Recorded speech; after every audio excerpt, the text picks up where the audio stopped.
Hello, everyone. I'm Judy Feldman. In the fall, I'll be teaching Designing Washington, Art for Democracy.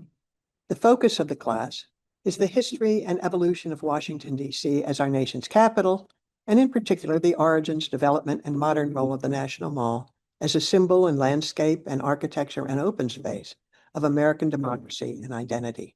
As an art historian, native Washingtonian, born and raised in Washington, and a founder of the nonprofit National Mall Coalition, I bring years of experience to this fascinating topic, including insights into the unprecedented changes being made by President Trump to the White House, the Lincoln Reflecting Pool, and with his triumphal arch. We'll start by examining George Washington's role in the creation of the 1791 Lawfall Plan that laid out the new capital city as a physical embodiment of the newly ratified U.S. Constitution, with the Capitol building at its center, and established classical architecture for federal buildings. In Class 2, we'll look at the mid-19th century, when Lawfall's lofty vision was mostly ignored, and Andrew Jackson Downing proposed a total redesign of the mall as a, quote, museum of trees. As American government took on new importance after the Civil War, the whole city grew, with DuPont Circle and other neighborhoods filling in with public parks, grand mansions for Civil War generals.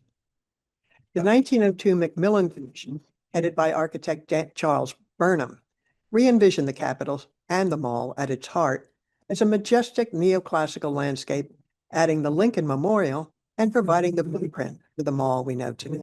The New Deal era sponsored public works, including parkways and public parks, as well as public buildings in the Central Triangle and art projects, including Ben Shah's murals in the Federal Cohen Building.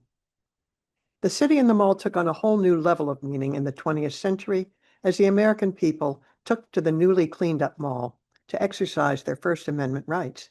The mall became the stage for American democracy, and new museums and monuments expanded the American story told on the mall.